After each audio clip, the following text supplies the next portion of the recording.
Boa noite. Muito feliz que vocês estão aqui. Não estou nem um pouco entediada. Uma amiga me disse, você vai falar sobre TED e ócio? Já estou com sono. E sabe o que é interessante? Eu fui buscar a bibliografia disso, porque eu sinto muita vontade de ficar parada, às vezes, o que vai muito no contrassenso da cultura hegemônica, né? Da produtividade. E é dificílimo achar bibliografia,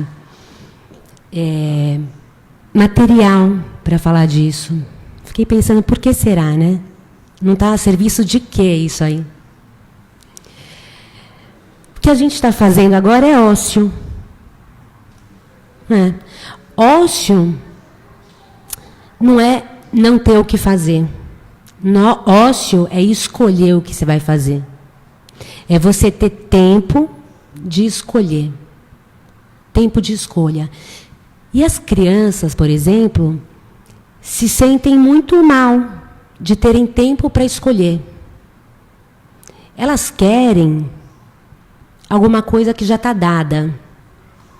Elas querem a atividade pronta, elas querem direcionamento. E a gente também quer.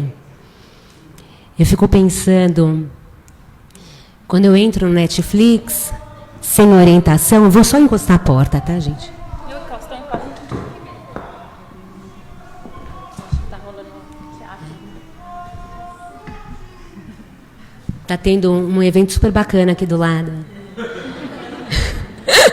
Eu falei, gente, a gente vai concorrer com o evento de stand-up, o TED ócio, vou ter que... Tá tendo um stand-up, ninguém sai. Ninguém sai. Vou ser mais engraçada, pode ser que eu vire meme. Pode, hoje eu estou possuída. Isso que eu pedi fechar a porta para eles, coitados, né? Vamos concorrer com o TED ócio. E aí, injusto. E aí o ócio é esse negócio de ficar parado. E as crianças dizem muitas vezes, não tenho o que fazer, que tédio. E a gente fala, espera aí que eu vou te tirar desse tédio. E oferecemos uma série de recursos para eles saírem do tédio. Eu estou pensando que quando eu entro no Netflix, sem orientação e sem alguma indicação de um filme, de uma série, bom ou não, eu fico 1h30, veja se vocês passam isso, 1h30 olhando o cardápio.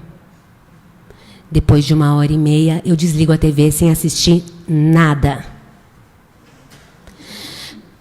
Isso significa que não só para as crianças, mas para os adultos, é gostoso ter uma orientação. É gostoso ter um norte, nem que seja para a gente falar mal depois.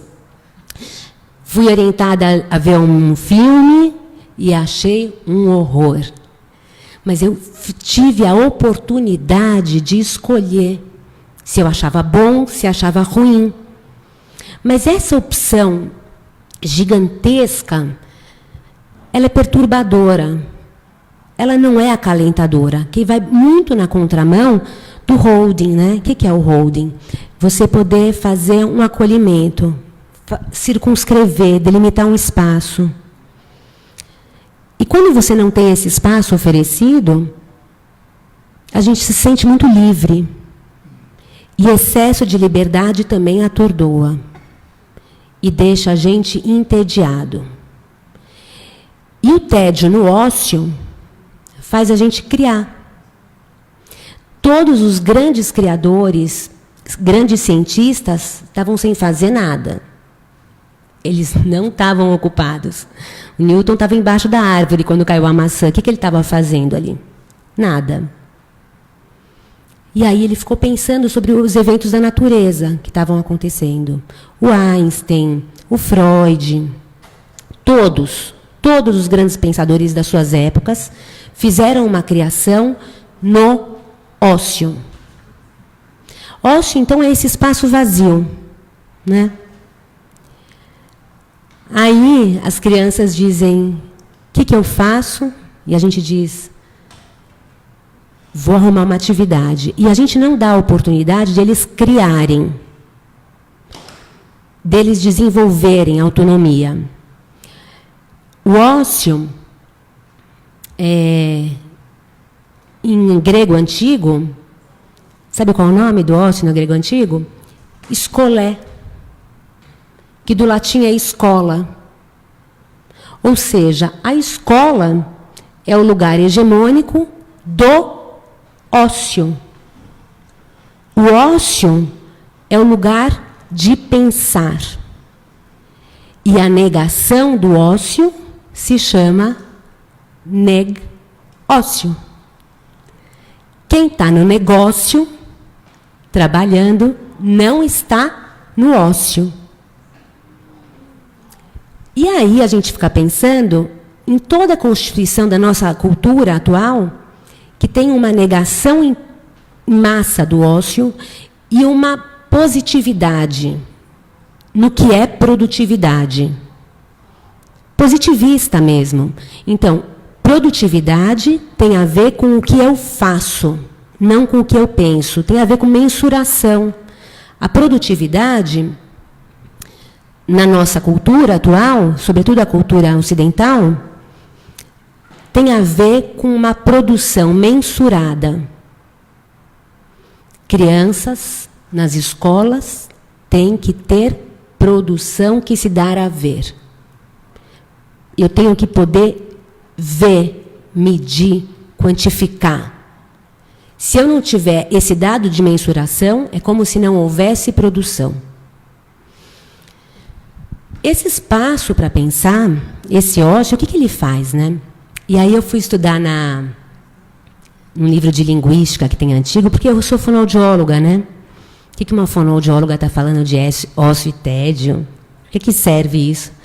As crianças estão hiperativas. Ah, elas estão hiperativas. O que é a hiperatividade, né? Por isso não aprendem. A atenção, está faltando atenção. Mas tem tanto estímulo. Bom, dá para ficar falando um dia inteiro disso. Se a gente pensar que nosso aparelho sensorial, ele não se desliga. Eu posso fechar meus olhos e não vejo. Eu posso fechar minha boca e paro de comer. O olfato, o tato, o paladar e a audição eu não tenho como fechar. Quem faz esse fechamento é a cultura, né? Que vai produzindo. A cultura quer dizer a família, somado à escola, somado ao espaço sociocultural que a gente vive, é um momento histórico que a gente vive.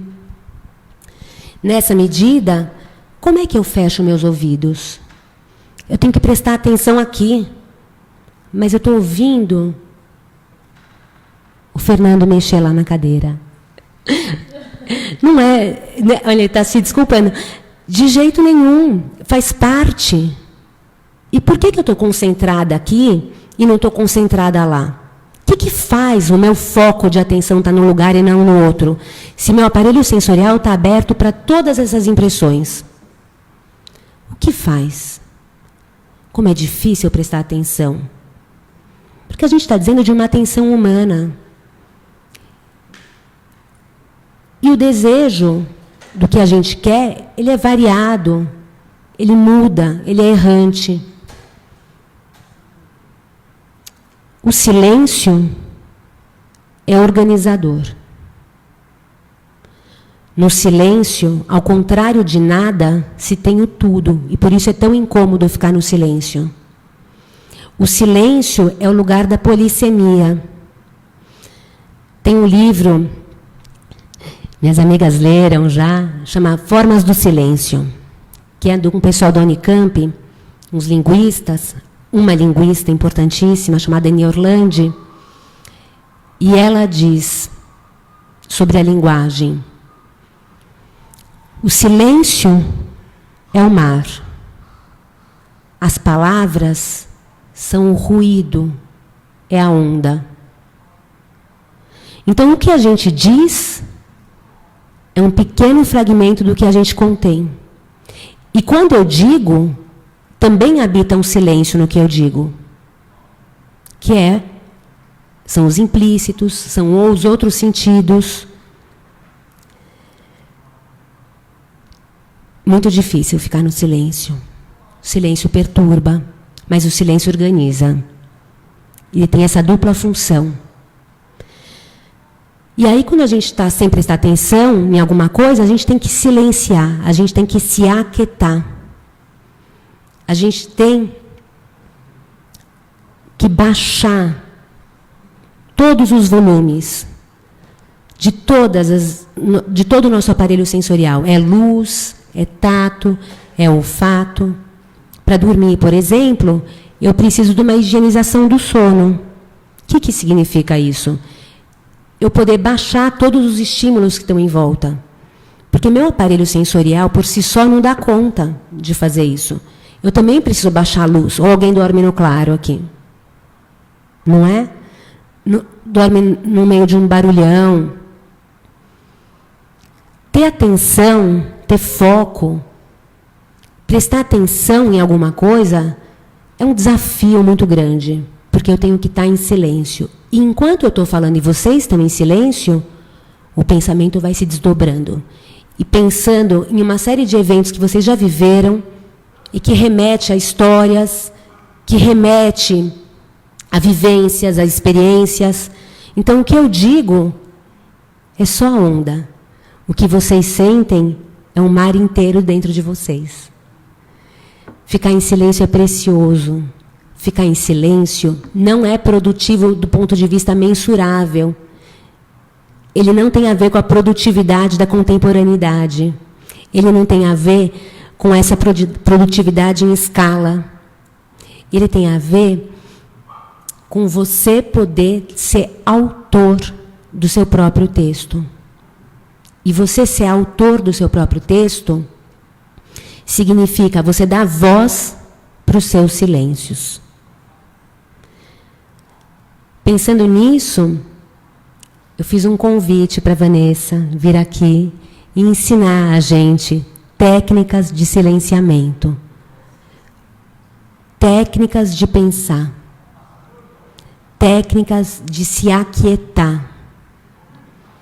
Vou passar o microfone para a Van, para que ela se apresente. Quem quiser falar no meio desse encontro, fica à vontade, pega o microfone. Ao final dessas nossas falas, um pouco articular, ao final dessas falas, a gente vai desligar os microfones e aí a gente faz um bate-papo livre, sem a transmissão e sem nada disso, tá bom? Vamos ouvir nossas vozes. Nossa, estou aqui, ó, babando em você, assim, eu falei, o que eu vou falar agora? Como eu vou falar? Porque o que eu tenho para falar, eu sei, mas esse como, que foi uma coisa quase poética, assim, eu fiquei com vontade de anotar. Falei, por que eu não gravei? Ainda bem que estão gravando. Então, boa noite, agora, oficialmente, aqui da minha parte. Eu queria ver se eu conseguia botar uma... Deu. Queria apresentar um pouco sobre mim, assim, ilustradamente. Eu ali, meu filho João, minha filha Helena. Então, uma das partes importantes que eu acho que eu represento, um dos papéis importantes nessa vida, que eu sou mãe desses dois. Também sou professora e eterna aprendiz dessas técnicas de yoga, meditação, técnicas de atenção. Sou uma estudante por vocação, estou sempre curiosa, querendo estudar dentro de cursos, dentro de programas, tentando aprender através da troca e das relações, independente se é um curso formal ou um encontro desse. Também trabalho com terapia corporal, com base no Ayurveda. Nas horas vagas eu canto um pouquinho, gravo uns jingles, então é aquele hobby que de vez em quando também é uma profissão. E eu acho que o que mais me define é esse item que eu sou apaixonada pelos mistérios da vida e pela complexidade das pessoas e por tudo que é dessa ordem do vivo. Tudo isso que a gente não consegue pegar direito e que não consegue entender e que está nesse lugar oculto. Então, eu acho que eu sou apaixonada por isso, por aprender a vida, absorver, digerir e tentar compartilhar isso. E aí, a partir da sua resposta, criar uma coisa nova. Então, acho que eu gosto do diálogo mesmo, a riqueza do diálogo, que é isso que a gente está fazendo aqui. E eu acredito muito na educação como forma de transformação. E na educação pelo exemplo. Que é isso, assim, nossos filhos, nossos alunos e as pessoas que estão em volta vão se influenciar muito mais pelo que a gente é do que pelo que a gente fala ou pelo que a gente tem. Então, ser e qualificar o nosso ser no mundo, eu acho que é a melhor forma de educar, independente em que área seja. Então, eu queria te agradecer pelo convite, por poder estar participando dessa troca. Eu trabalho nessa área de yoga, meditação e técnicas de atenção desde 2001 eu pratico. Trabalho desde 2005. Então, por isso que eu sou uma eterna aprendiz, porque ainda estou ralando para poder dar conta desse momento que a gente vive e que está sendo tão necessárias essas técnicas. Acho que não tem sido uma coisa muito opcional. As pessoas estão precisando aterrar, parar, silenciar, dar uma pausa, porque a gente está sentindo, acho, na pele, uma certa intoxicação pelo excesso de informação, pelo excesso de atividade, pelas demandas do mundo, pelo o tanto que tem de pressão externa mesmo, cobranças externas, né? A gente tem uma variante agora que é a velocidade. O mundo está veloz. A comunicação está imediata, e se você não responde aquela hora o WhatsApp, a pessoa fica nervosa e manda... Antes era um e-mail, antes era uma carta. A gente não tem mais esse tempo orgânico. A gente tem um tempo que é resposta imediata, e você não teve nem tempo para processar. E aquilo vai acumulando. Enfim, a gente está inserido num problema atual, é comum a todos. E... essa questão de ter um excesso também de possibilidades de escolha faz com que a gente fique um pouco perdido, se sinta um pouco perdido. Na minha época, eu tenho 42 anos, né? Se eu ia num boteco, eu falava, queria um cafezinho. Um cafezinho, não tinha nenhuma dúvida, era um cafezinho. Agora é um café latte, macchiato, com chantilly, sem chantilly, com canela, sem canela. Né? Tem tanta possibilidade que eu faço... É uma angústia essa coisa da escolha. E aí você entra nesse lugar de o quanto eu tenho liberdade, o quanto eu estou, de fato, atuando no mundo, o quanto eu estou escolhendo, minhas escolhas estão sendo boas. O que eu estou deixando entrar? Acho bom pegar esse gancho assim da Malka, que ela falou dos sentidos, e eu acho tão importante isso dentro desse universo que eu trabalho e habito, nessas tradições orientais. Os nossos sentidos são nossas portas de absorção do mundo, né? E eles estão buscando alimento. Os olhos querem ver, a boca quer comer ou sentir, o nariz quer cheirar. A gente está o tempo inteiro buscando estímulos. Os sentidos servem para isso. A gente absorve o mundo pelos sentidos, processa e aí depois devolve. Então, a Malka bem descreveu, né? A gente está envolvido e inserido num campo de possibilidades enorme. Tem muita coisa acontecendo ao mesmo tempo. Mas porque a gente está nessa condição humana, né, a partir dos nossos anos de desenvolvimento, a gente tem esse corpo aqui com esses dois olhos, né? A gente não tem olhos múltiplos assim de uma mosca que consegue ver tridimensionalmente. A gente tem dois olhos frontais, e que abre uma perspectiva de, no máximo, 180 graus aqui, um pouquinho menos. Eu não sei o que está acontecendo aqui atrás de mim, mas certamente estão acontecendo coisas, né, atrás dessas paredes, ou eu sei o que está acontecendo aqui na frente. Então, a minha vida foi e é o recorte que eu faço a partir desses meus dois olhos frontais, desse campo de possibilidades. Então, só existe para mim, e só existiu até hoje, e só está na minha memória aquilo ao qual eu prestei atenção. Eu coloquei meu olhar, eu foquei. Eu recortei desse campo todo algo que me interessou, que me motivou a absorver aquilo. Dentro do cardápio do Netflix, escolhi um filme, pum. E se eu estive lá prestando atenção, né, porque mesmo assistindo o filme, a gente divaga. A nossa mente, como dizem os orientais, ela é mais fugidia e mais impalpável e mais rebelde do que o vento. Né? Você pode falar assim, não pense num elefante branco, agora. Não pense. Não tem como. Todo mundo já foi imediatamente. Então, a gente tem zero governabilidade, controle sobre esse aparelho mental, e é a partir dele que a gente vê o mundo. É a partir dele que a gente decodifica.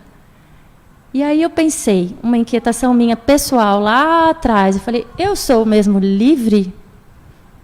Eu faço escolhas? De verdade? Então, eu queria convidar vocês. É interessante que justo a palestra veio de atenção e fizeram um stand-up aqui do lado. Então, a gente já está exercendo a prática, que a gente vai sair daqui com uma vivência bastante rica. Já que eu não posso falar para o moço do stand-up parar, enfim, a gente vai ter que ser mais interessante aqui. Eu queria convidar vocês agora a justamente ter essa experiência de trazer a presença. Porque, enquanto a gente está falando aqui, sei lá, há 29 minutos exatos, você esteve, de fato, aqui 29 minutos? Pode confessar. Eu só estou aqui porque eu que estou aqui falando, porque eu estou aqui na Berlinda, Malca também, mas dentro de um lugar, a gente saiu da nossa casa ou do nosso trabalho, pegou o carro, o táxi ou o metrô e veio até aqui, porque esse assunto interessou. Então, eu tinha uma motivação, algo que me moveu até aqui, me trouxe. Mesmo assim, a gente está ali prestando atenção e, durante esse processo, a minha mente foi lá na lista de compra para Páscoa. Esqueci o ovo do sobrinho tal. E agora? Vou depois. Não, calma, onde ela estava mesmo? Ah, peguei. Mas, então, acho que ela falou isso... deu para entender. Peguei o gancho e estou com uma cara aqui de... estou entendendo. Nesse lapso, onde a gente não está, aonde a gente está, onde o nosso corpo está, aonde eu estou? Eu tive controle sobre essa fuga, esse rapto. Minha mente me levou lá para o ovo de Páscoa do mercado. E quando eu estava lá, eu me trouxe de volta assim voluntariamente ou eu caí de paraquedas assim, pum? Aonde que estava mesmo a situação? E aí tudo bem, eu pego o gancho. Nesse lapso onde eu não estava atenta, a atenção funciona desse jeito. Hora eu estou, hora eu não estou. Hora eu estou, hora eu não estou. Ela é intermitente para todo mundo. Para todo mundo. Então, prestar atenção e estar onde está exige um grande esforço. Exige uma queima calórica. É um músculo, assim, o cérebro precisa... Né? Se eu pudesse fazer uma cara de prestar atenção, seria essa, assim. Estou prestando. Gasta caloria prestar atenção. Né? Vamos pensar nesse lado bom. Então, eu vou convidar vocês, toda vez que a gente precisa trazer a atenção, isso é um truque, para a nossa mente não ficar divagando, para ela não ir para qualquer lugar, para ela não ficar vulnerável. Porque uma mente vulnerável, qualquer coisa pega, qualquer coisa rapta. E se eu não estou onde eu não estou em lugar nenhum. Porque se eu estou lá, numa coisa que eu ainda não fiz e terei que fazer, não estou conseguindo fazer ela agora, fato. E se eu estou num lugar que já foi, que já era, já passou, acabou, eu não tenho mais o que fazer sobre isso. Então, é um pouco inútil. É uma perda de energia, assim, e de qualidade. Então, toda vez que a gente precisa se trazer para o corpo é estar conectado à sua mente, à sua emoção, à sua presença, todo esse estado que te compõe, você não é só um corpo. Você é um conjunto de coisas, de uma instância complexa.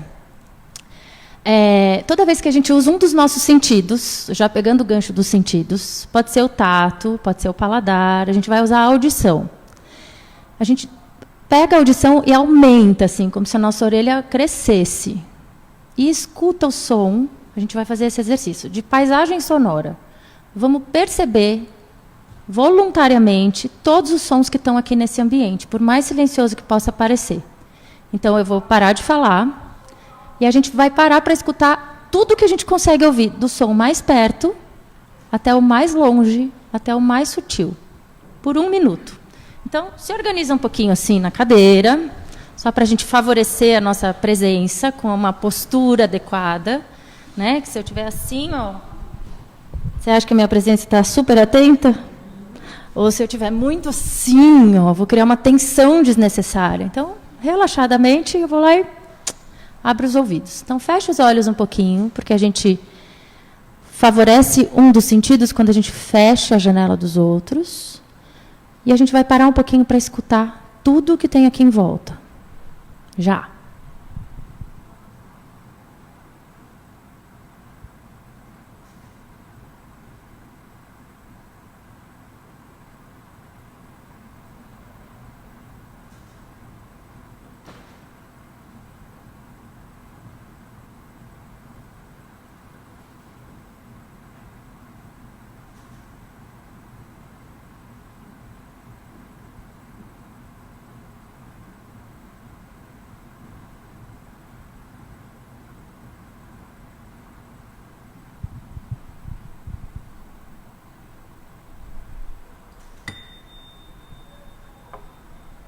Só um sonzinho suave para vocês irem voltando. Pode abrir os olhos devagar. Me conta, o que vocês ouviram? Que é o que está mais evidente.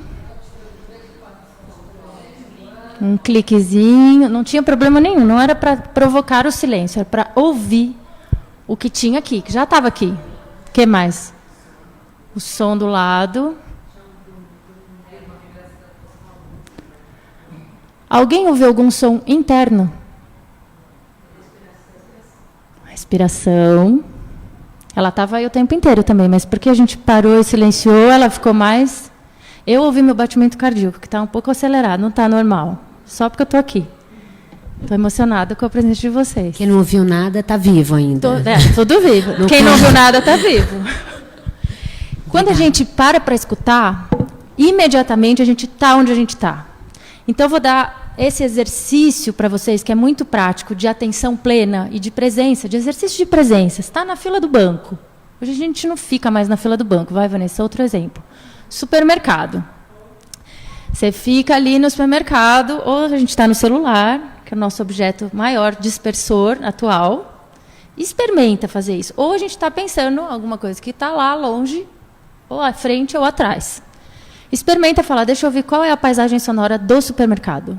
Um minutinho, assim, ó. Não importa se é agradável ou desagradável. Ninguém está falando que é para fazer um exercício legal, gostoso.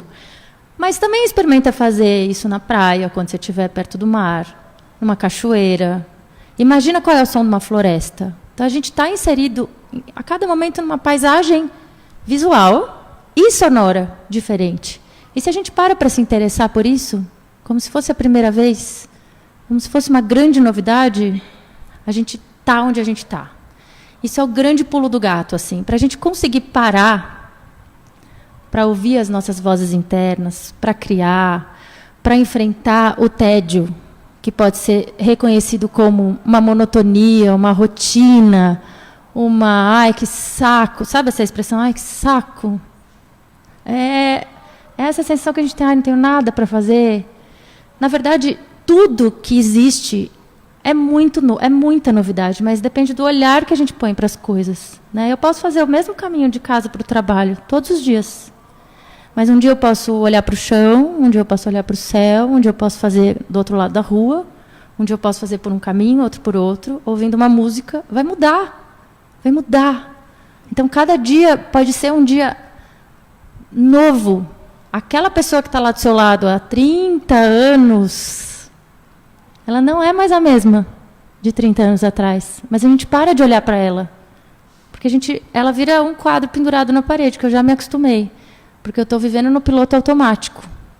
Então, tudo isso que eu estou falando é que a nossa realidade está onde está a nossa atenção. Aquilo é interessante ou não, dependendo do olhar que a gente tem para aquilo. Então, e a gente tem liberdade do que escolher colocar para dentro. Então, eu vou tentar agora, de alguma forma, me orientar pelo que eu tinha planejado falar para vocês, de uma maneira mais rápida, mas eu acho que eu estou tentando juntar aqui, né, o que você falou com o que eu imaginei. Eu me inspirei por essa frase hoje de manhã. A real viagem de descoberta não consiste em buscar novas paisagens, mas em ter novos olhos. Então, a gente está buscando, de alguma forma, só o fato de estar aqui, querendo ouvir uma coisa nova, ou então refletir sobre um assunto que está, de alguma forma, me inquietando, eu estou buscando um novo olhar para isso. E a vida pode ser muito, muito, muito mágica, muito maravilhosa, se a gente mudar a lente. E do contrário também. Se eu coloco foco num problema, ele também cresce. Ele também cria asas, chifres, trombetas, ele também tem um som, ele tem uma forma. E é a forma que a gente dá para ele, um pouco. E eu vou contar que eu só falo tudo isso porque eu preciso muito aprender. Muito. Quem me conhece sabe. Então, assim, por isso que eu me coloco como aprendiz. Eu gosto de começar com essa imagem, porque para a gente se situar, né? Eu estou falando sobre um assunto de eu quero estar aqui onde eu estou. E a gente está aqui, nesse lugar, nesse planeta, nesse tempo e nesse espaço, que até pouco tempo atrás a gente não tinha referência visual. A gente achava que era tudo plano. Então, e a gente está em construção. Esse planeta está inserido num universo de bilhões de anos, onde a Terra, só a Terra, tem 5 bilhões de anos, e a vida, 3,7 bilhões de anos. A gente, enquanto homem, Homo sapiens, só tem 200 mil anos. Pensar sobre a nossa existência, filosoficamente falando, só 3.500 anos. Então, dentro dessa perspectiva, a gente está só engatinhando na nossa construção, na nossa humanidade. E a gente tem que ter muita compaixão, muita paciência com as nossas dificuldades, porque a gente está em construção, está em desenvolvimento. Tudo isso aqui, ó, acima do Homo sapiens, mamíferos, répteis, vertebrados, está impregnado na nossa memória. A gente tem um cérebro reptiliano que sabe muito bem o que fazer quando se trata de reação, de luta, fuga, sobrevivência. Agora, quando se trata de racionalidade, ponderação, foco, que vem um cérebro um pouquinho mais novo aqui, o neocórtex, a gente é bem mirim. A gente não está pronto, a gente só está começando. Só que dá para melhorar. Essa é a boa notícia, assim, é só treino. A gente chegou até aqui. A minha motivação para procurar essas práticas de atenção e de meditação foi ter liberdade. Quando eu me dei conta de que eu vivia num piloto automático, ou de alguma forma repetindo padrões, ou que me foram ensinados, ou que eu nem tinha me questionado nunca, ou que eu mesma tinha criado através dos meus hábitos. Né? Tipo, sabe aquela coisa bem, eu vou dar um exemplo bobo, assim, segunda-feira começa a dieta. Não como mais chocolate, depois da Páscoa. Aí chega segunda-feira, eu como chocolate. E aí eu falo, não, mas eu me propus, eu decidi, eu escolhi. E por que eu não consegui? É porque você é fraca, força de vontade zero. Mentira! Eu tive que fazer lá o curso, eu tive que acordar cedo, e 1000 outras histórias da minha vida me mostraram que eu não sou sem força de vontade, eu tenho muita garra. Mas por que para isso aqui eu não consigo? O que me faz cair sempre no mesmo padrão? Ou me sentir mal por isso? Então, me incomodou o fato de eu achar que eu não tinha uma liberdade de fato em estar no mundo, em fazer escolhas. Né? Tá namorando 10 anos, casei, separei. Aí vou lá e encontro uma pessoa bem parecida. O que aconteceu? Faço a mesma coisa, repito. Nem percebi. Atraiu a mesma pessoa. Então, assim, para. Então, a gente está falando de pausa, de parar. E não é de parar para refletir, é parar para sentir. Sentir no corpo, ouvir o que está sentindo, ouvir o coração. Esse parar tem a ver com quase um processo digestivo, né? Isso. Do alimento, tudo que a gente vive é como se fossem alimentos de várias ordens, né? Então, pensem vocês, comam uma feijoada, e depois da feijoada a gente vai fazer uma maratona. Depois que você tem uma enxurrada de informações, você não faz uma maratona, Depois que você se alimenta de uma feijoada mental, você não faz uma maratona. Do ponto de vista físico, a gente tem isso muito claro, né? Se você come uma feijoada, é muito natural que a gente fique lagartixando depois. Mas do que não é mensurado, que o prato de feijoada está ali, né? Mas o que não é mensurado, que são as ideias, os pensamentos, os sentimentos, eu não me dou a oportunidade de digerir, como se ele não tivesse, como se não existisse, porque eu não vejo, porque eu não apalpo, porque eu não meço, porque não está no hemograma, né? Exato. E é uma sabedoria intrínseca, animal nossa, se a gente para prestar atenção. Porque a gente se desconectou, na verdade. Não é que a gente não tem, a gente tem uma sabedoria. O animal, a gente tem essa memória ancestral do animal. O animal, quando fica doente, o que ele faz? Se recolhe, vai para o cantinho, fica lá, até melhorar. Né? A gente tem sabedoria. A febre do corpo é isso, tem uma infecção, o corpo faz a febre, vai lá, trabalha. Está tudo aqui. É que a gente está desconectado. A gente está conectado com a desconexão. A gente saiu da nossa conexão com a gente mesmo, tá? Ouvir o corpo, ouvir o que está sentindo, ouvir se está com fome ou está com sede. Eu estou com... O que eu quero comer mesmo? Sabe assim, perguntas básicas? Eu estou querendo agito ou eu estou querendo descanso? Ah, mas como é que eu vim parar aqui nessa balada? Ah, porque foram me empurrando e eu cheguei até aqui, estou aqui. Mas é disso mesmo que eu estava precisando e estava querendo? Nem sei. Então, porque não tem esse espaço do digerir, que é uma inteligência. E para as crianças a mesma coisa, né? Passam o dia inteiro na escola, e aí a gente coloca numa aula de francês. Porque ela não fez nada, ela estava só na escola. Né? Então, ele comeu a feijoada e depois vai fazer uma outra coisa, que ele vai aprender. Aonde fica o tempo da digestão desse conhecimento? Porque daí o conhecimento não se sedimenta, né? E a gente reclama que não aprende. Claro, a gente vomita se você come depois se você corre depois de comer uma feijoada. Como é que a gente não vai vomitar depois de uma aula densa? A materialidade do mundo que a gente vive não dá essa oportunidade. Não é?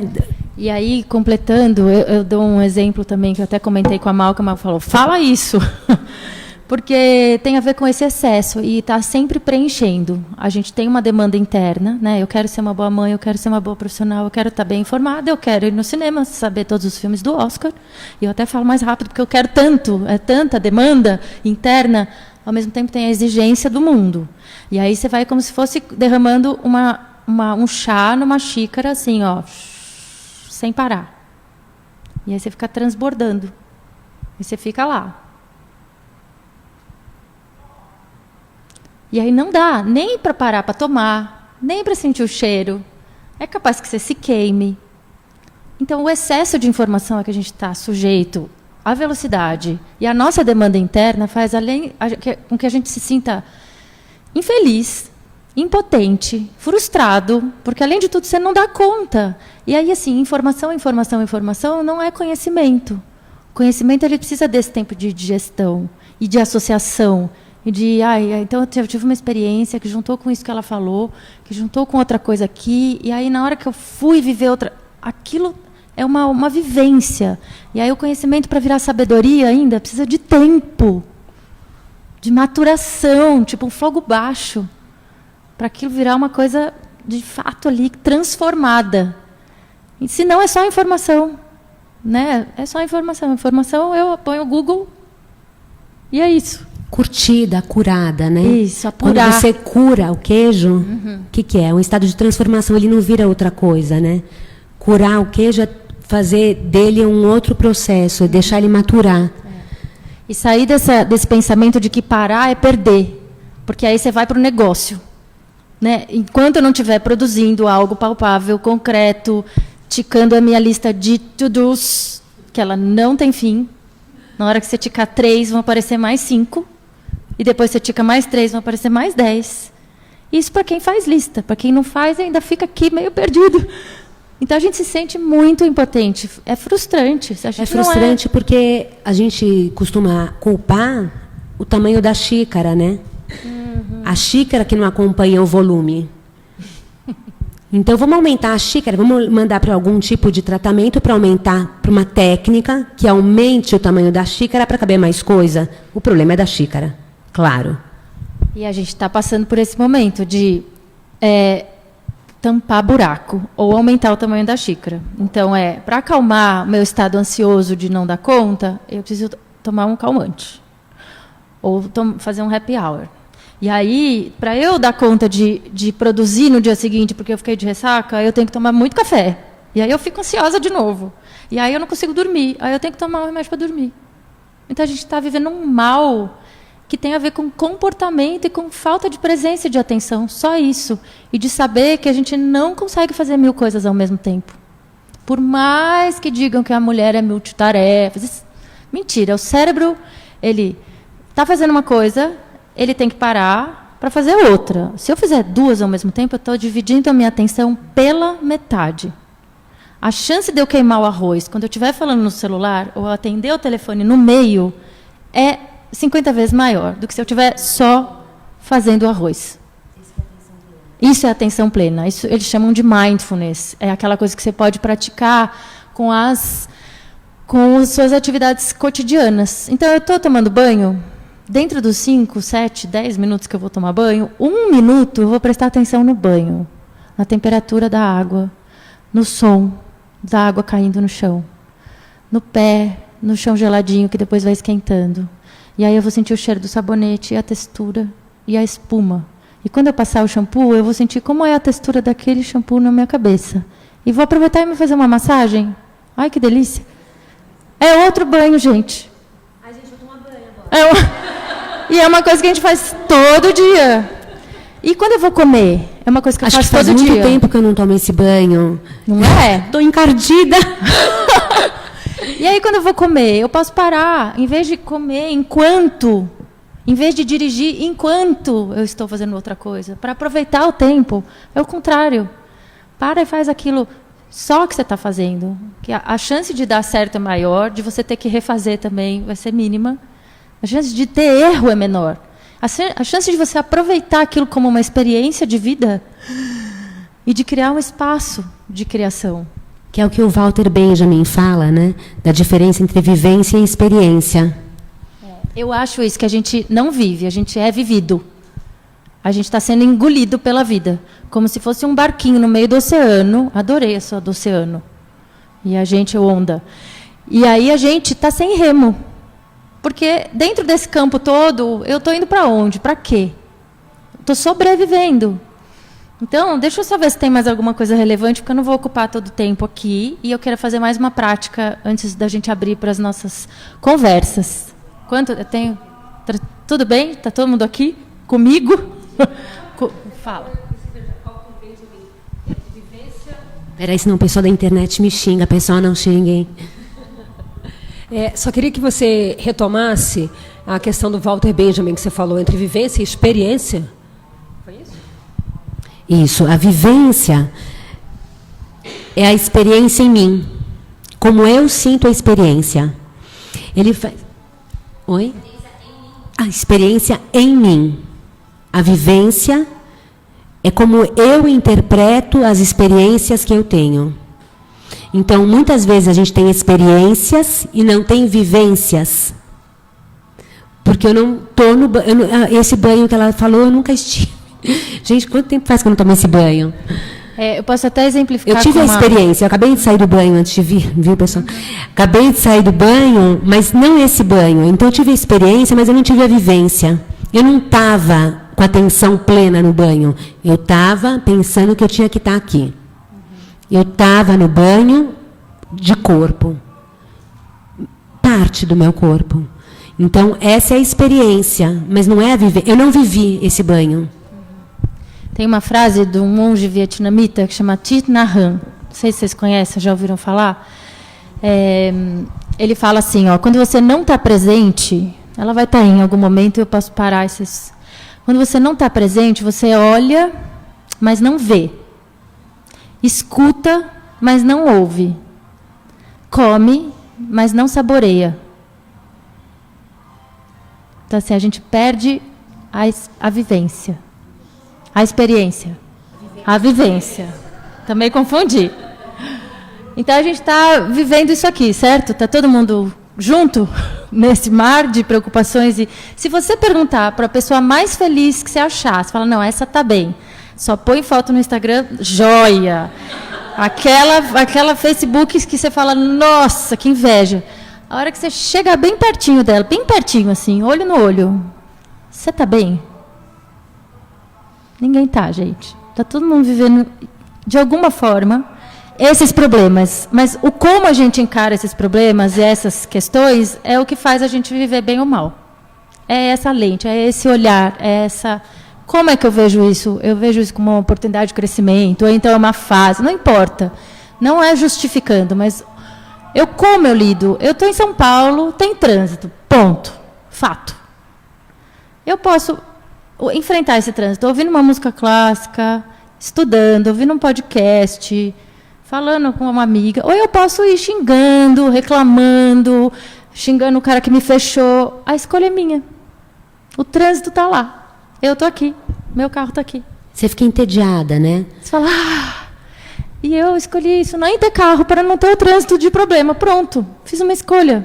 E o TED não é ficar parada, né? O TED é você se frustrar com a tua escolha. Você queria ter ido rápido do carro, de uma distância para outra. Então você fica entediada, porque descansar não entedia ninguém. Porque quando eu estou na praia, eu quero ficar sentada, né? Contemplando.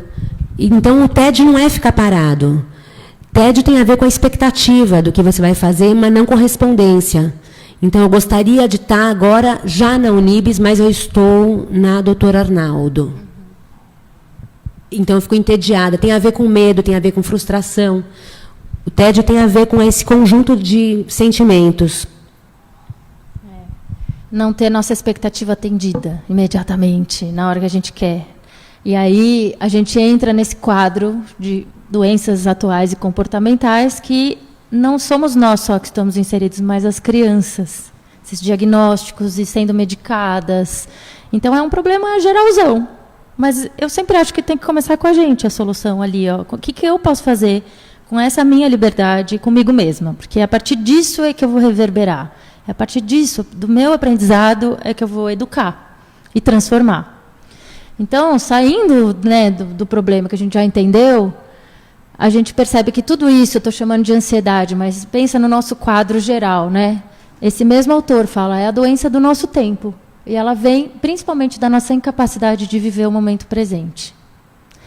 Isso pesquisas já disseram. Quando a gente está onde a gente está, quando a mente está conectada com o corpo e a gente está presente, não tem infelicidade, tédio, tristeza.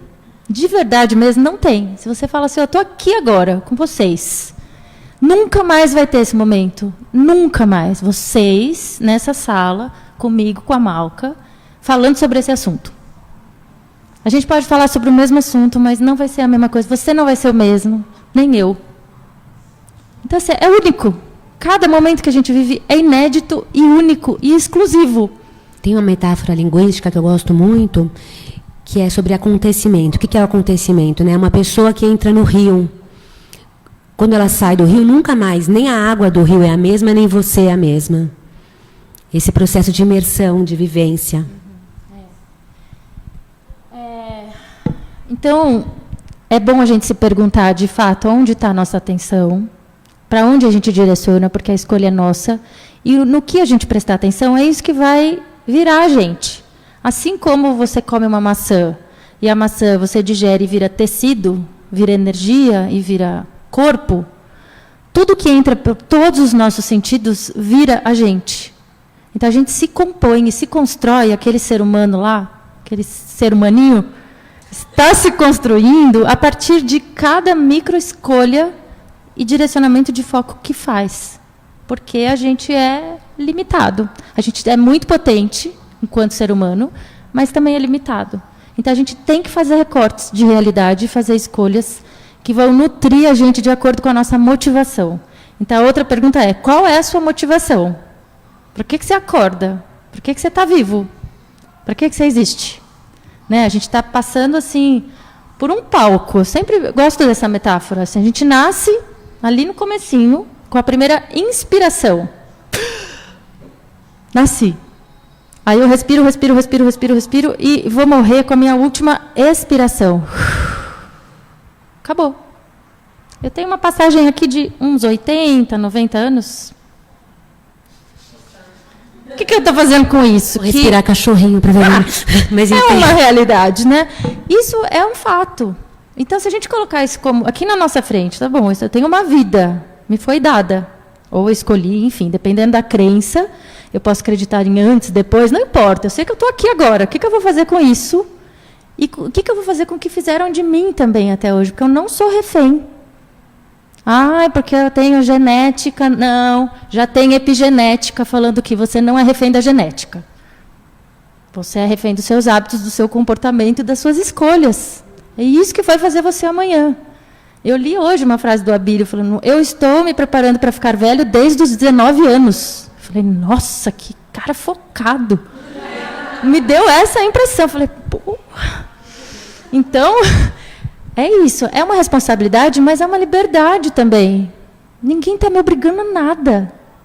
Mas como é que eu desenvolvo essa musculatura de liberdade? Como eu crio esse espaço onde eu me percebo, onde eu faço escolhas, onde eu paro conscientemente sabendo que a minha parada, a minha pausa está sendo construtiva. Ou eu estou digerindo, ou eu estou criando. Eu não estou perdendo tempo quando eu paro 5 minutinhos para prestar atenção na minha respiração. Ou para perceber como é que eu estou me sentindo aqui agora. Ou então, antes de entrar nessa reunião, eu vou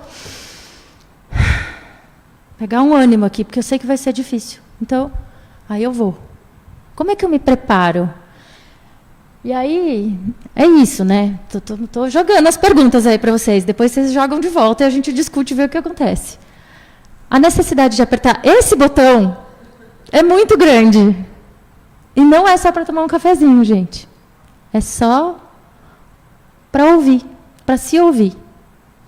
Porque aquela máxima de que ninguém tem a resposta não está fora, está dentro, né? O seu mestre, o seu guru é você mesmo. É verdade. Não é à toa. Porque a gente busca fora, a gente busca satisfação, a gente busca prazer. Só que pensa bem, vou falar uma coisa que não estava prevista. Existe uma grande diferença de desejo e de necessidade. Quando a gente só quer, e a gente tem um desejo e satisfaz esse desejo, porque a gente está buscando prazer. Prazer, satisfação. Eu quero ser feliz. O que me faz feliz? Viajar para aquele lugar. Aí eu vou lá, viajo. Aí eu volto para a minha vida. O que mais? Um prazer X qualquer. Pensa, eu quero aquele sapato. Quero aquele sapato, mas faz um mês que eu quero aquele sapato. Aí eu compro o sapato. Aí eu uso. Aí eu faço assim, aí eu vejo na vitrine outro sapato. Porque aquele eu já tenho. Então, os desejos que a gente tem, e acumular, e consumir, eles são da ordem do insaciável. Não é isso que vai trazer satisfação real. Porque quando acabar um, vem outro. Quando acabar um, vem outro. Então, assim, só para a gente ter também essa questão. E a necessidade, quando a gente satisfaz uma necessidade real, ela é finita. É tipo isso, você pode entrar num banquete, está com fome, tem todas as iguarias e especiarias maravilhosas. Aí você vai, quero essa, e agora essa, e agora essa. Aí tem uma hora que se você comer um docinho a mais, você vomita, ou então você passa mal. A fome é uma necessidade, ela vai ter um fim ali. Se eu beber muita água, a água faz bem? Faz. E se eu beber muita água? Eu morro. Desregulo meu sódio, meu potássio, eu morro, literalmente, vou parar na UTI. Então, a necessidade, ela é limitada. Você satisfaz a sua necessidade, tem fim. O desejo não tem fim. Então, não adianta querer buscar satisfação nas coisas temporárias ou em satisfações de prazeres. Porque o prazer, ele vira dor imediatamente, assim, quando você perde. E aí você vai buscar de novo. E a gente fica apegado ao prazer, querendo buscar de novo, ou em evitar a dor. Em evitar a dor. A gente ficar preso nisso. Os dois são apegos. Eu gosto muito dessas falas da Van, porque entra em confronto, um embate para o mesmo lugar da psicanálise, das questões da subjetividade, quando a gente diz que a realização do desejo é o alívio de tensão, mas isso é provisório, né? Então, imagina uma corda esticada. A hora que eu distensiono, a hora que eu compro o que eu preciso, ela distensiona, mas para eu estar viva eu preciso de tensão. Eu preciso dessa energia. Ah, parou. Delícia. É o ar-condicionado. Daí, então, a realização do desejo é o alívio dessa tensão que é provisória, esse elástico que vai e volta. É volátil. Enfim, aí a gente está falando... Agora só vai ser repeteco do que eu já falei, tá? Só coisas ilustrativas. Então, a gente está falando de um estado de presença, em oposição ao piloto automático, a nossa capacidade de reatividade, que está aqui gravada por milhões de anos de evolução, que nem dos animais. Se eu jogar em cima de vocês assim esse controle, imediatamente vocês vão proteger a cabeça e os sentidos. Você não precisa nem pensar, é instintivo. Então, você protege através do que você vê o mundo. Então, sair desse piloto automático requer desenvolvimento e prática. Por isso que a gente chama de práticas de atenção, práticas meditativas. Não acontece. O que é o automático? Já está. E ele teve uma função. A gente sobreviveu até aqui por isso. O cérebro comprimiu um monte de informações para a gente conseguir abrir espaço para novas. Senão a gente teria que aprender todo dia a escovar o dente, todo dia amarrar o sapato. Pensa? A dificuldade de amarrar o sapato. Agora a gente faz. Amarrei. Então, tem uma função as coisas entrarem no automático.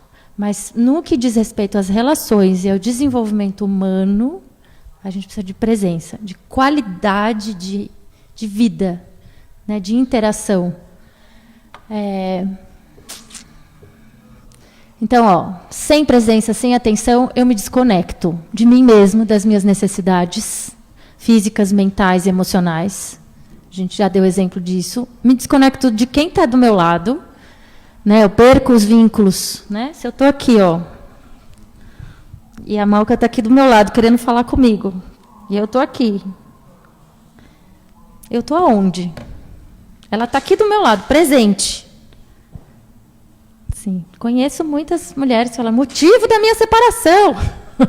Meu marido não me dava atenção, sei lá. Mas a gente, né, perde a conexão com a pessoa que está do lado, perde o olho no olho, perde o toque, perde a sensibilidade, a expressão, né? Aqueles milhões de amigos são ilusórios, gente. Quem está de verdade do seu lado é quem está do seu lado. Isso é real. Aquilo lá causa bastante equívoco, né? Até de comunicação. E a gente perde a conexão com o entorno também, com o meio ambiente, com a natureza, muda a estação, a gente nem percebe que agora entrou outono, a gente está desconectado. Aí a gente só entende, é hora de vacinar. E não consegue ver, sei lá, o pássaro mudou. Não é mais esse pássaro que está na minha janela, é outro. Olha o tipo de flor que tinha e agora como está essa árvore. Aqui na frente da minha casa. Né? Então... Lembrei agora uma história engraçada. Essa desconexão que a gente tem com o período do ano que a gente está vivendo, né? Tinha um professor de música. E ele não vinha dar aula porque estava chovendo. E eu, por um instante, disse, março chove. Ele me fez ter conexão com a época do ano que eu estava, que se ele não puder ver quando está chovendo, então que ele me falasse logo no começo de março. Porque as águas de março rolam, né? Maravilhoso. É bem isso mesmo.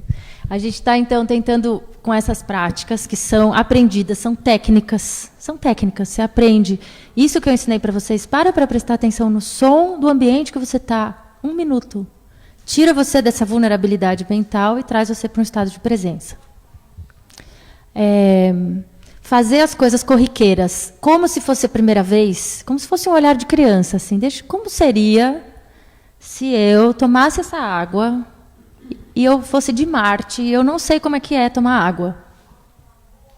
Aí eu vou olhar a cor. Aí eu vou sentir o cheiro. Nossa, se interessa pelas coisas de novo. Assim, isso é mindfulness. Então dá para você fazer mindfulness andando, caminhando. Só não dá para fazer dormindo, porque precisa de atenção plena. E aí, a partir desse estado de atenção e de presença, que é uma coisa que você treina, é uma musculatura interna de uma função cognitiva, você desenvolve uma concentração. Então, quando você precisa prestar atenção, você está lá, você tem músculo para conseguir isolar tudo isso que está acontecendo em volta. Né? Vocês estão ouvindo mais minha voz do que o som da música, mas tem o som da música. Você desenvolve, são atenção focada, atenção seletiva, atenção periférica, atenção dinâmica, tem vários tipos. Né? Tem o Daniel Goleman que fala muito disso, atenção triplo foco. Enfim, é um trabalho esse, que exige prática e esforço. E aí eu gosto dessa frase do William James que eu comecei falando, ali onde você coloca atenção, você cria a sua realidade. Então, só para a gente sair daqui com essa... é minha escolha o que eu vou viver. O resto não existe. Eu posso fazer a mesma viagem que a Malca para ver como é que ficou Notre Dame. Eu vou olhar uma coisa, ela vai olhar outra. É um ponto de vista, sempre. Né? O que eu vou gravar vai ser aquilo que eu prestei atenção. Não vai ser o que alguém me contou. Não vai ser tudo que estava lá. É impossível eu ver tudo. Então, a gente está trabalhando com essa questão, desenvolver foco, o que motiva o meu foco, desenvolver atenção para eu estar presente. Isso tudo para aprender a parar, gente. Eu estou falando assim, é uma ação para não ação. Então, como é que eu faço para parar? Primeiro, você precisa estar onde você está, para perceber que você precisa sair do automático. Então, assim, se eu estou numa roda fazendo assim, ó, eu preciso de fazer ela ficar devagar, parar, olhar, e aí escolher fazer o movimento para frente ou para trás. Quando a gente estava combinando o que a gente ia falar aqui, que tá uma trabalheira, né? A gente tá tudo ensaiado. Coisas aconteceram, mas enfim, né? A Van me falou uma coisa que eu achei muito interessante do que é esse parar e por que a gente tem que exigir fazer esse músculo do parar. Ela me usou uma metáfora, eu adoro metáforas. Como é que a gente para um transatlântico? A gente precisa ir brecando, né? Precisa ter força para parar. Porque a gente acha que parar é só parar, né? Para um transatlântico. E nós somos, cada um de nós, um transatlântico que tem as suas cargas, né? Com uma força, com uma história, com uma biografia, com hábitos, com valores, com é um transatlântico. Não é assim. É aquela frase que eu falei que ia ilustrar, então só está aqui ilustrando mesmo, mas eu já falei. E eu queria, isso tudo a gente já falou, tá vendo? São práticas de atenção, concentração e meditação, elas estão ocupadas e elas se propõem a trabalhar essa modalidade de ser e de estar no mundo. Não tem a ver com você transcender, atingir a iluminação. Né? Isso dentro de uma tradição oriental, onde você dedica a vida para isso, é um caminho espiritual, até de desenvolvimento espiritual, mas a gente aqui agora pode usar essas práticas como antídotos para esses males que a gente está sujeito, como terapêuticas que deixam a gente mais calmo e mais presente. E aí, quem sabe, acessar esse espaço do sagrado que está dentro. Já expliquei que funciona como um músculo, então a gente precisa treinar. E eu queria fazer um exercício aqui com vocês agora, para a gente realizar, pela vivência, o quanto é exigente prestar atenção, mesmo quando a gente quer. Então, ó, eu vou fazer... Não, acho que dá. Ó. Eu vou fazer um som assim, ó. Todo mundo ouve isso? Todo mundo ouve? Tranquilo? Eu vou tocar os sons desse sino, não é um gongo. E vocês vão contar quantas badaladas eu vou dar. Só isso. Vão contar mentalmente, a gente vai fechar os olhos. Vocês vão acompanhar. Eu vou fazer alguns mais rápidos. Eu vou fazer alguns mais lentos. E que vai haver um espaço entre um e outro. Já estou dando um spoiler. Ninguém vai ser pego de surpresa. E quando eu fizer esse som mais agudinho, a gente vai falar ao mesmo tempo, todos juntos, sem medo de ser feliz, o número que contou, alto, para o pessoal de fora ouvir. Combinado? Querem fazer uma experiência ou posso ir direto? Então, vamos embora. Né? Então, ó, atenção para a postura, isso tudo a gente ensina nas aulas, né? Como é que constrói uma mente meditativa? Começa pela postura, acalma a respiração. E aí a gente abre, ó, a gente está com dificultador, tá? Então precisa de mais esforço. Se coloca numa posição que favoreça a sua atenção. Fecha os olhos. Se abre para a experiência, né? Abre os ouvidos.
Foram 33.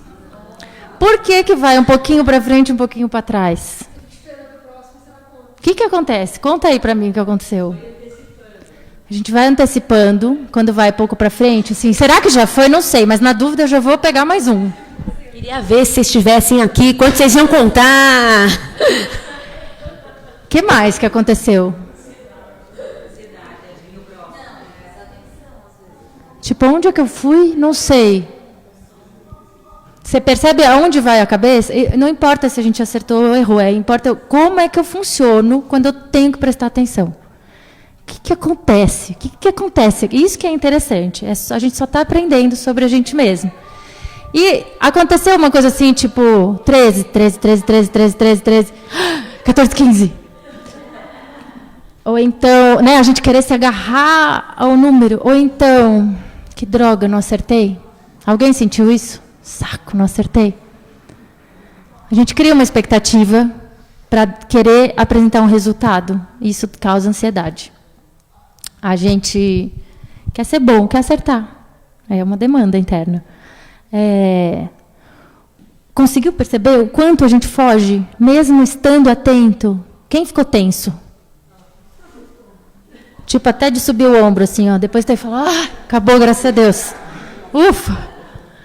Que prestar atenção pode gerar atenção.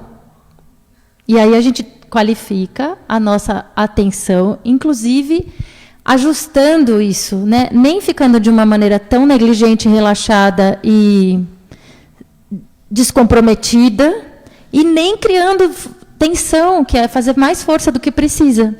Existe um jeito de a gente estar no mundo que é um jeito ok, alerta, presente. Isso a gente chama de presença. Não está no campo da... Hã? Tá. Então, não está no campo nem da tensão e nem do relaxamento. Ele está num campo de presença justa. Então, só para a gente entender como é que funciona internamente. A Malca falou isso e a gente não combinou. O nosso vazio está cheio de espaço. Cheio de espaço. Por que as pessoas, às vezes, não aguentam ficar no Eu não consigo ficar em silêncio. Eu chego em casa, tenho que ligar a TV, ligar o rádio, botar um sonzinho ali, né? A minha mãe, gente, ela deixa o rádio ligado pro cachorro quando ela sai. Verdade. Deixa lá ligado. Eu falo, mas por que você deixa o rádio para ele não se sentir sozinho, nem que não tem nada acontecendo na casa? Até faz sentido. Mas eu acho tão... Nem, né? Então, a gente, às vezes, não consegue ficar no vazio porque a gente tem medo de ouvir nossas próprias vozes. Isso também é uma coisa que angustia. Eu sou uma boa companhia para mim mesma? Eu sou uma pessoa interessante? Eu consigo ficar comigo mesma? Sem precisar de nada, nem de ninguém? Às vezes eu sou uma chata, né? Às vezes eu sou uma chata que nem eu aguento. Eu me aguento. Estou lá e falo, lá vem ela falar de novo, aquela vozinha reclamar. Ai, credo, deixa eu ouvir uma música. Então, a gente Tati Bernardi fala muito disso no livro... Para adolescente, não? Não, no livro dos parafusinhos. Não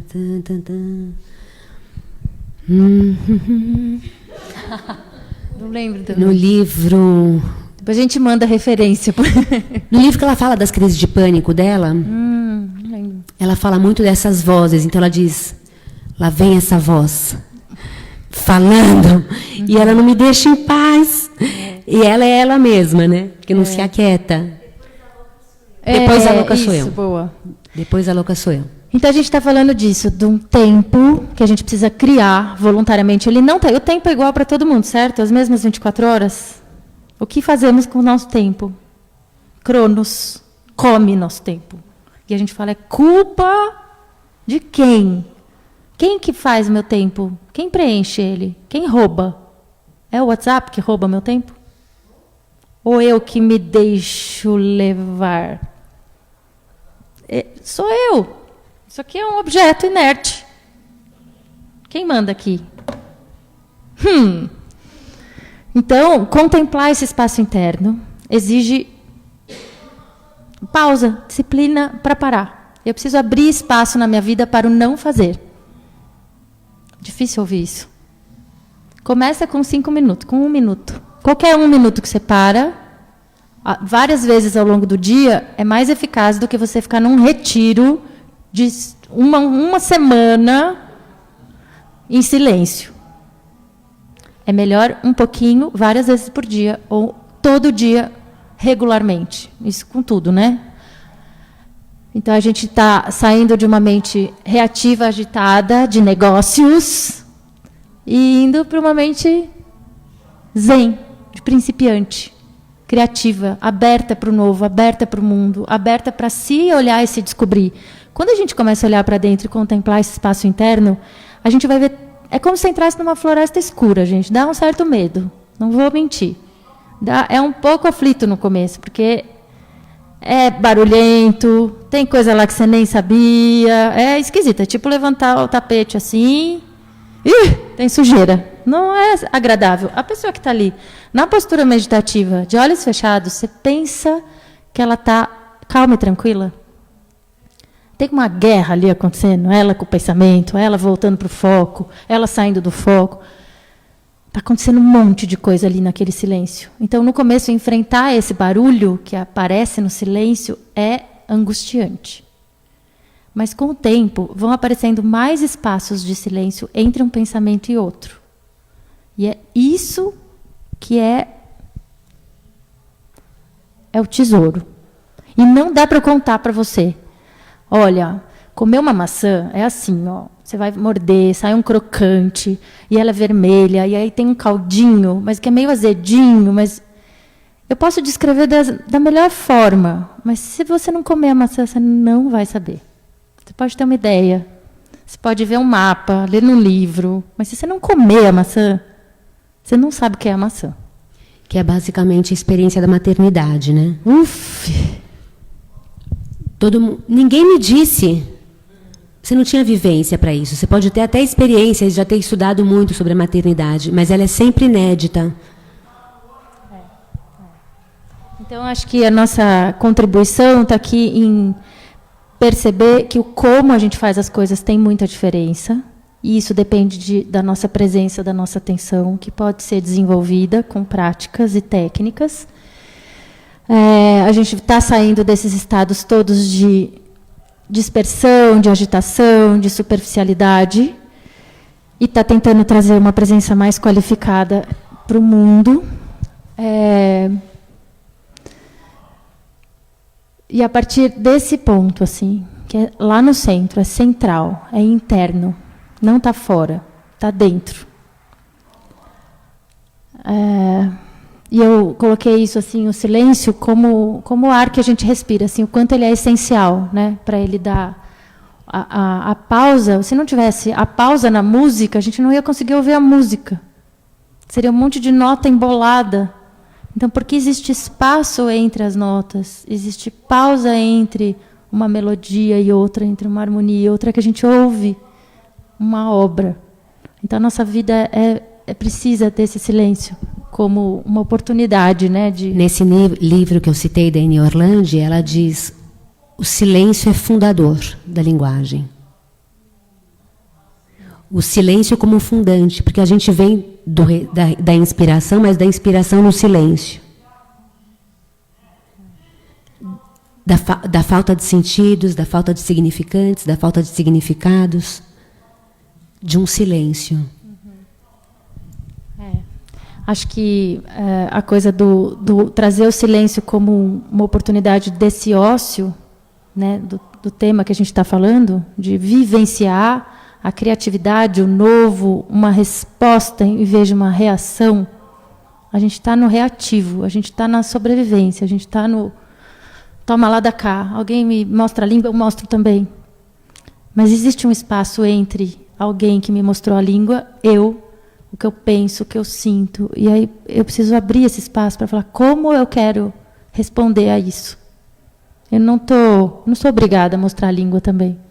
Então, essa imagem assim é um nada que é tudo, sabe? Que tudo contém. O vazio que tudo contém, a gente está inserido num espaço. Se você olhar para uma árvore, você pode olhar para a árvore, para o tronco, para os galhos, para as folhas e para os frutos. Mas você também pode olhar o entre os galhos, né? Eu posso olhar a cadeira, mas eu posso olhar o espaço entre as coisas. E as relações e a nossa interação, ela se constrói nesse entre. Não é isso aqui que é fixo, isso aqui que é fixo. Na hora que acontece uma troca, existe um campo que se abre, que é esse, do vazio, do espaço, do silêncio. Interessante pensar uma coisa, né, Ivan? Esse slide que ela trouxe não foi uma coisa que a gente combinou. Mas olha como o silêncio fala, né? A gente conversou sobre algumas coisas e algumas coisas que a gente não disse apareceram aqui, que a gente não disse materialmente como significante. Eles aparecem e a gente diz que baita coincidência. Não, ela foi carregada nesse silêncio. Então, justo a Van faz um dos fechamentos da nossa conversa com a ideia do mar. Olha que interessante. Olha como o silêncio comunica. Olha como o silêncio é repleto de sentidos. Está longe de ser vazio o silêncio. Acho que essa prova, isso serve como uma prova concreta do que a gente está dizendo, como o silêncio ele existe e como ele é uma realidade concreta, não é mensurada, mas ele existe. Ele é fundamental, fundante, faz parte da nossa conversa. Tudo que a gente deixou de falar, aconteceram coisas aqui, a gente vai dizendo que baita coincidência, que foi carregado nessa fala, esses silêncios vão sendo carregados nessa fala. E que aparecem aqui e a gente fala, estou arrepiada, que coisa. Que é o quanto o silêncio comunica. E a gente pode pensar o quanto que a gente não fala para poupar os outros, a gente está comunicando. Então, muitas vezes, melhor configurar numa frase, fazer um discurso, do que deixar no vazio. Porque o vazio é pluralidade. Mais plural do que a fala. Se a fala é plural, o vazio é uma imensidão. Olha lá, acabamos, arrepiei. Acho que a gente pode até abrir agora para um diálogo, questões, perguntas, enfim. Deixa eu só ver se tem... E a gente encerra a transmissão online agora.